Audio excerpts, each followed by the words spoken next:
Chào mọi người, hôm nay mình có mặt ở trong công viên Thống Nhất và hôm nay mình có gặp được một chú ý là một nghệ nhân ở làng nghề Tò He ở dưới Phú Xuyên, Hà Nội. Hôm nay mình sẽ giới thiệu với các bạn. Đây là chú ý. Đó chú, chú có thể giới thiệu về bản thân được không ạ? Được. Mình chào các bạn. Mình họ tên là chính ra là Đào Văn Cao, quê quán thôn Sô La, xã Phụng Dật, huyện Phú Xuyên, thành phố Hà Nội. Mình làm nghề Tò He này đã năm nay là ngoài 30 năm, với nghề của cháu có cụ ngày xưa để lại. Rồi chú thường ngày là gì ạ? Nếu mà trong những mùa hội từ tháng Giêng cho đến tháng 3 hoặc là những ngày lễ Tết thì là tôi vẫn đi ra thường xuyên là làm nghề Tò He. Trước hết là để giữ lại nghề truyền thống, hai nữa là để mua vui cho các cháu nhỏ, còn để các bạn nào có nhu cầu làm Tò He cứ đến giao lưu với tôi.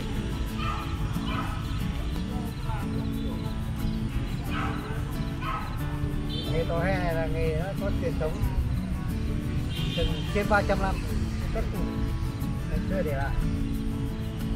Nói chung nghề Tò He này thì ngày xưa là về cuộc sống ngày xưa nó còn không thể làm được với cuộc sống của con người có thể đáp ứng được, nhưng bây giờ từ buổi bây giờ kinh tế thị trường xã hội văn minh hiện đại máy móc nhiều cho nên là nghề Tò He này nó cũng đang mai một dần. Cho nên tôi chỉ muốn yêu cầu làm sao là các ngành, các sở giáo dục thông tin truyền thông hãy quảng bá nghề Tò He này rộng rãi trên mọi miền tổ quốc, nếu có điều kiện cho ra nước ngoài. Nghề Tò He này ngày một phát triển. Xuất khẩu không? Được, nếu mà nghề này làm xuất khẩu là làm loại đặc sản luôn. Tôi hỏi là chú nặng cái Tò He bằng gì ạ? Nếu mà đúng ra nghề truyền thống là bằng bột gạo nếp, các phẩm màu là đều bằng phẩm màu của những cây cối, ví dụ như màu đỏ là của gấc này, màu vàng là của nghệ này, màu xanh là của lá cây trầu không. Đấy. Nếu mà làm cái này như ngày xưa ấy, các cụ làm là làm xong chơi chán là lại còn ăn được. Nhưng bây giờ thì nói chung cuộc sống của người nó đa văn minh hiện đại hơn, không nên ăn cái phẩm màu bây giờ nó không đảm bảo. Rồi màu bây giờ là màu công nghiệp nhiều. Còn như ngày xưa ấy, toàn gạo nếp, phẩm màu của cây cối thì đã ăn tốt. Làm một con Tò He này thì bao nhiêu lâu ạ? Nếu mà làm bình thường khoảng độ 5 đến 7 phút. Nếu mà làm với tốc độ nhanh khoảng 3 phút sẽ ra được một thành phẩm. Tò He là được rất nhiều trẻ em yêu thích.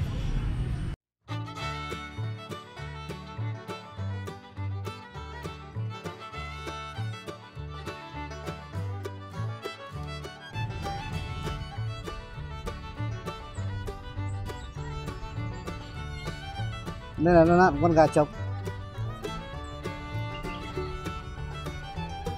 Gà trống màu đỏ đây. Xanh đỏ tím vàng, các màu của con gà trống sặc sỡ. Trong thời đại công nghệ hiện nay, giữa vô vàn trò chơi hiện đại, chúng ta khó có thể bắt gặp những em nhỏ chơi các đồ chơi dân gian.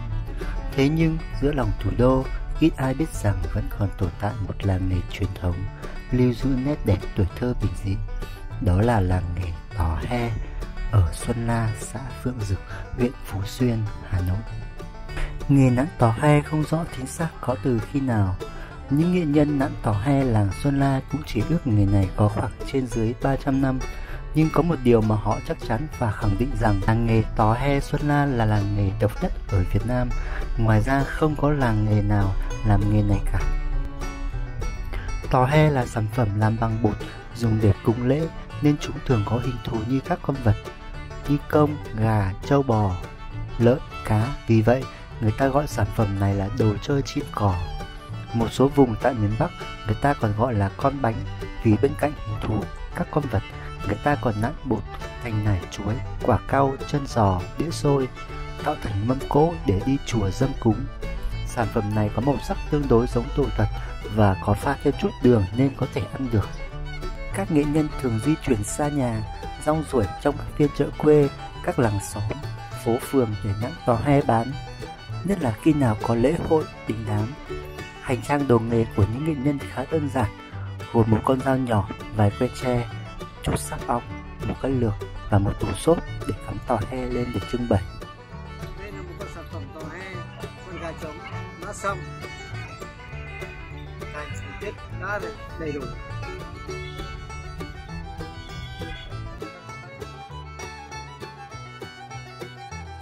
Chào các bạn, tiếp tục sau đây là mình sẽ làm một chú lợn, hình một chú lợn. Cách làm ta công thức làm của một chú lợn thì nó cũng đơn giản thôi.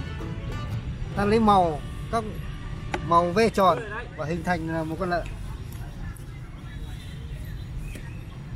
Trước hết ta lấy một màu hồng này. Thích con lợn hồng thì thích, mà thích con lợn vàng cũng được, tùy theo mình. Thích màu gì mình làm màu đó. Khi nào ta V tròn một, đây là hình thân của một chú lợn. Đấy, xong đây là thân của chú lợn nó xong nhé. Bây giờ ta tiếp tục nắp chân của chú lợn này. Đấy, nắp 4 chân của chú lợn nhá. Một chân này,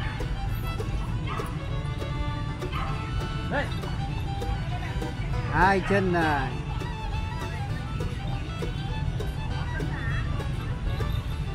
ba chân này, 4 chân này. Tiếp tục ta làm cái miệng của chú này, mũi và miệng này. Đấy, đây là cái mũi của chú lợn này. Đấy. Xong ta làm đến tai của chú lợn này. Đấy, làm hai cái tai của chú lợn này.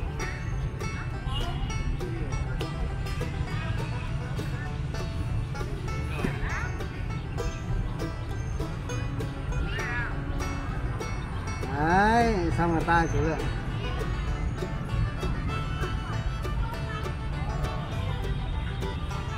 Ta phải gắn vào cây que này để cho chú lợn đứng trên cành hoa. Và làm nghệ thuật để làm như vậy thôi, cho nó sinh động lên.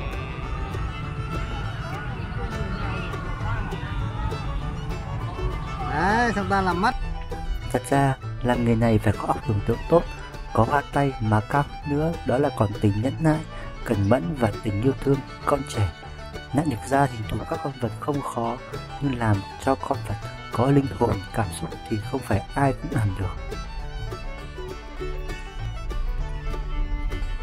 Thời kỳ kháng chiến chống Mỹ và thời bao cấp trước khi thực hiện công cuộc đổi mới, nghề tò he tưởng như đã mất, bởi nguyên liệu chính làm tò he là gạo nếp vô cùng khan hiếm. Thời ấy chỉ còn vài ba bộ ở làng Xuân La làm tò he cầm chừng, rồi gánh đi bán ở một số lễ hội quanh vùng. Tưởng chừng như sau thời đổi mới, làng nghề tò he sẽ có bước phát triển. Khi nguyên liệu làm nghề tò he đã sẵn hơn, nhưng sự bùng nổ của kinh tế thị trường khiến cho nguyên liệu phối màu từ thiên nhiên hiếm hơn, và bắt đầu xuất hiện những loại đồ chơi công nghiệp lấn nát các món đồ chơi dân gian. Trong khi đó, lớp trẻ ngày càng có nhiều nghề thu nhập cao để làm giàu. Việc lựa chọn nghề truyền thống mưu sinh rất là ít. Dù mỗi con tò he bây giờ chỉ bán được 5 đến 7 nghìn đồng, nhưng các nghệ nhân nơi đây vẫn rong ruổi tới các lễ hội và phố phường Hà Nội để hành nghề, để cho các cháu nhỏ biết được ông cha chúng ngày xưa chơi gì, thông qua đó làm cho các cháu tự hào về truyền thống của cha ông. Đấy, thế là ta đã hình thành một chú lợn của nghệ thuật tò he.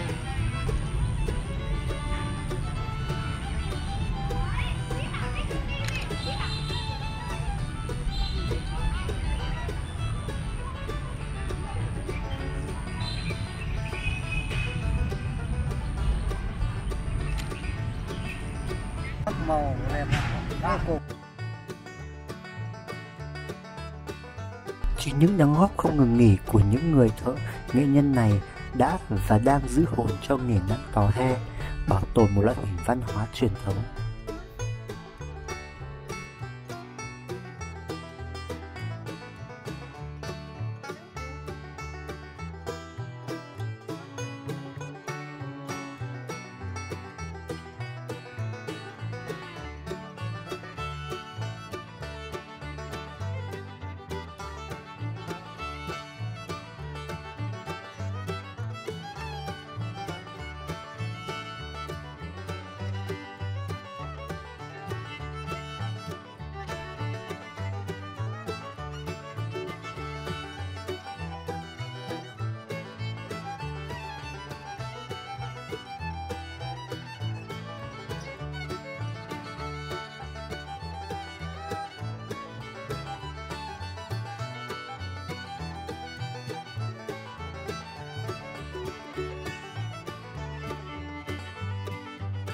Vậy là chúng ta đã cùng chị Cao hướng dẫn cho chúng ta về cách làm tò he và giới thiệu về truyền thống lịch sử của đất nước Việt Nam chúng ta rồi. Thế là phải tạm biệt mọi người rồi. Chúc chú luôn mạnh khỏe và luôn sáng tạo được nhiều con thú vật và cho các em học sinh các cháu luôn hiểu biết về quá trình lịch sử, về cái nét đặc sắc của bản sắc của dân tộc Việt Nam. Cảm ơn chú ạ. Vâng, xin cảm ơn tất cả các bạn đã đến quay làng nghề tò he của chúng tôi. Mong các bạn có nhu cầu hãy hưởng ứng đến nghề tò he này mãi mãi cây cầu. Chào mọi người, xin chào mọi người. Dỗ có thể đến xã Phượng Dực, huyện Phú Xuyên, thành phố Hà Nội. Đây là nơi có làng nghề tò he truyền thống của đất nước Việt Nam. Xin chào mọi người. Xin chào các bạn. Xin chân thành cảm ơn các bạn đã đến điểm du lịch làng nghề tò he. Tuy nhiên phát huy truyền thống để nghề tò he được trường tồn mãi mãi, đưa ra bạn bè các nước Nam Châu biết đến làng nghề cổ truyền dân tộc. Chào mọi người. Xin chào.